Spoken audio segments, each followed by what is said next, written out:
ഇറാനെ ആണവായുധം കൈവശം വയ്ക്കാൻ ഒരിക്കലും അനുവദിക്കില്ലെന്ന് US president Donald Trump. Iran ആണവായുധം നിർമ്മിച്ചാൽ മോശം കാര്യങ്ങൾ കാണേണ്ടിവരുമെന്ന് പറഞ്ഞ ട്രംപ് ഹോർമൂസ് കടലിടുക്കിനെ അമേരിക്കൻ ഭൂപ്രദേശം എന്നും വിശേഷിപ്പിച്ചു. ഇറാന് അമേരിക്കയുമായി ചേർന്ന് കരാറുണ്ടാക്കാൻ ആഗ്രഹമുണ്ടെന്നും ട്രംപ് അവകാശപ്പെട്ടു. സൗത്ത് കരോലിനയിലെ മർട്ടിൽ ബീച്ചിൽ നടന്ന റാലിയിൽ സംസാരിക്കുകയായിരുന്നു ട്രംപ്. ഇറാനെ ആണവായുധം ഉണ്ടാക്കാൻ നമ്മൾ അനുവദിക്കരുത്. അങ്ങനെ സംഭവിച്ചാൽ വളരെ മോശം കാര്യങ്ങൾ കാണേണ്ടിവരും. നമ്മൾ അവരെ തടഞ്ഞു. അവർക്ക് ഒരിക്കലും ആണവായുധം ലഭിക്കാൻ പോകുന്നില്ല എന്നും ട്രംപ് വ്യക്തമാക്കി. ഒരു കരാറിനായി ഇറാൻ ശ്രമിക്കുന്നുണ്ടെന്നും എന്നാൽ അങ്ങനെ ഒരു കരാറിന് വാഷിംഗ്ടൺ തയ്യാറാകുമോ എന്ന് സംശയമാണെന്നും ട്രംപ് കൂട്ടിച്ചേർത്തു. അവർക്ക് കരാറുണ്ടാക്കാൻ വലിയ ആഗ്രഹമുണ്ട്, പക്ഷേ അങ്ങനെയൊരു കരാർ വേണോ എന്ന് ഞങ്ങൾക്ക് തന്നെ ഉറപ്പില്ല. കാരണം ഹോർമൂസ് കടലിടുക്കിനെ ഞാനിപ്പോൾ കാണുന്നത് ഒരു അമേരിക്കൻ പ്രദേശമായിട്ടാണ്. അത് അമേരിക്കൻ മണ്ണാണ് എന്നും അദ്ദേഹം കൂട്ടിച്ചേർത്തു. മർട്ടിൽ ബീച്ചിലെ റാലിക്ക് മുന്നോടിയായി മാധ്യമങ്ങളോട് സംസാരിക്കുമ്പോഴും ട്രംപ് സമാനമായ അവകാശവാദം ഉന്നയിച്ചിരുന്നു. ഹോർമൂസ് കടലിടുക്കിനുമേൽ അമേരിക്കയ്ക്ക് പൂർണ്ണ നിയന്ത്രണമുണ്ടെന്നും അതൊരു യുഎസ് നിയന്ത്രിത മേഖലയായി പ്രഖ്യാപിക്കുന്നതിനെ പിന്തുണയ്ക്കുന്നുവെന്നും ട്രംപ് പറഞ്ഞിരുന്നു.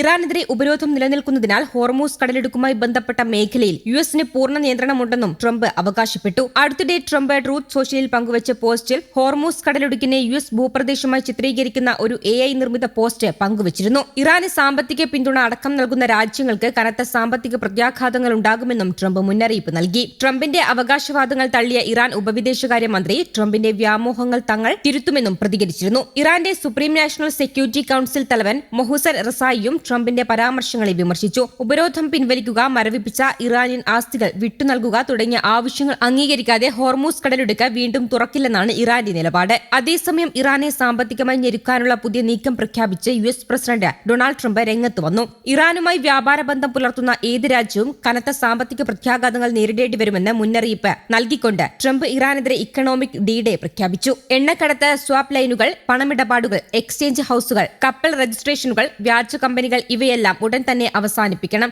ആരൊക്കെയാണ് ഇതിൽ ഉൾപ്പെട്ടിരിക്കുന്നതെന്ന് നിങ്ങൾക്ക് തന്നെ നന്നായി അറിയാമെന്നും ട്രംപ് രാജ്യങ്ങളോടായി പറഞ്ഞു. ഒരു രാജ്യത്തിനെതിരെ ഇതുവരെ സ്വീകരിച്ചിട്ടുള്ളതിൽ വെച്ച് ഏറ്റവും കടുത്ത സാമ്പത്തിക നടപടിയാണ് ഇറാനെതിരെ പ്രഖ്യാപിക്കുന്നതെന്നും ട്രംപ് പറഞ്ഞു. ഇറാൻ ഉയർത്തുന്ന ഭീഷണി നേരിടാനും അവരെ ഒറ്റപ്പെടുത്താനും പരാജയപ്പെടുത്താനും അമേരിക്കക്കൊപ്പം സഖ്യകക്ഷികളെല്ലാം നിലയുറപ്പിക്കേണ്ടതുണ്ടെന്നും അദ്ദേഹം ആവശ്യപ്പെട്ടു. ട്രൂത്ത് സോഷ്യലിലൂടെയാണ് ട്രംപിന്റെ പ്രഖ്യാപനം. ഒരു കരാറിലെത്താൻ തന്നേക്കാൾ വലിയൊരു അവസരം മറ്റാരും അവർക്ക് നൽകിയിട്ടില്ല. നിർഭാഗ്യവശാൽ ആ അവസരം പ്രയോജനപ്പെടുത്തുന്നതിൽ അവർ പരാജയപ്പെട്ടു. അഭൂതപൂർവമായ സാമ്പത്തിക യുദ്ധവും ഒറ്റപ്പെടുത്തലുമായിരിക്കും തന്റെ പുതിയ നീക്കമെന്നും ട്രംപ് പറഞ്ഞു. അവരുടെ നാവികസേന തകർന്നു, വ്യോമസേന നശിപ്പിക്കപ്പെട്ടു, സൈനിക ഫാക്ടറികൾ അവശിഷ്ടങ്ങളായി മാറി, അവരുടെ കറൻസിക്ക് മൂല്യമില്ലാതായി. ആ രാജ്യം തന്നെ തകർച്ചയുടെ വക്കിലാണ്. ഇറാനിലേക്ക് ഏതെങ്കിലും തരത്തിലുള്ള സഹായമോ പിന്തുണയോ നൽകാൻ തങ്ങളുടെ ധനകാര്യ സ്ഥാപനങ്ങളെയോ ബിസിനസ്സുകളെയോ വിമാനത്താവളങ്ങളെയോ സർക്കാർ സംവിധാനങ്ങളെയോ അനുവദിക്കുന്ന ഏത് രാജ്യവും കനത്ത സാമ്പത്തിക പ്രത്യാഘാതങ്ങൾ നേരിടേണ്ടി വരുമെന്നും ഞാൻ പ്രഖ്യാപിക്കുന്നു എന്ന് ട്രംപ് അറിയിച്ചു. ഇതൊരു നിർണായക സാമ്പത്തിക പോരാട്ടമായിരിക്കുമെന്നും ട്രംപ് കൂട്ടിച്ചേർത്തു. ഇറാനുമായി വ്യാപാരം നടത്തരുതെന്ന് ചൈന ഉൾപ്പെടെയുള്ള രാജ്യങ്ങൾക്ക് അമേരിക്ക ശക്തമായ മുന്നറിയിപ്പും നൽകിയിട്ടുണ്ട്. എന്നാൽ ഇറാഖ്, തുർക്കി, അസർബൈജാൻ, കസാഖിസ്ഥാൻ, റഷ്യ തുടങ്ങിയ രാജ്യങ്ങൾ ഈ മുന്നറിയിപ്പ് തള്ളിയേക്കാമെന്നാണ് റിപ്പോർട്ട്. ഇറാന്റെ സാമ്പത്തിക സ്രോതസ്സുകൾ തകർത്ത് ഭരണകൂടത്തെ അട്ടിമറിക്കുക എന്നതാണ് കടുത്ത ഉപരോധങ്ങളിലൂടെ യുഎസ് പ്രസിഡന്റ് ഡൊണാൾഡ് ട്രംപ് ലക്ഷ്യമിടുന്നത്. കൂടാതെ ഹോർമൂസ് വഴി കൂടുതൽ എണ്ണ എത്തിക്കാൻ നടപടി സ്വീകരിക്കുമെന്ന് US vice president JD Vance വ്യക്തമാക്കി. ഇറാൻ ശക്തിയും അഭിമാനവും കൈവിടാത്ത നിലയിലിരിക്കെ യുദ്ധം അവസാനിപ്പിക്കുന്നതാണ് ഉചിതമെന്ന് president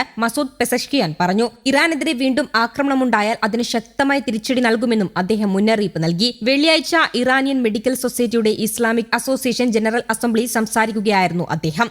news desk, Kerala Kaumudi.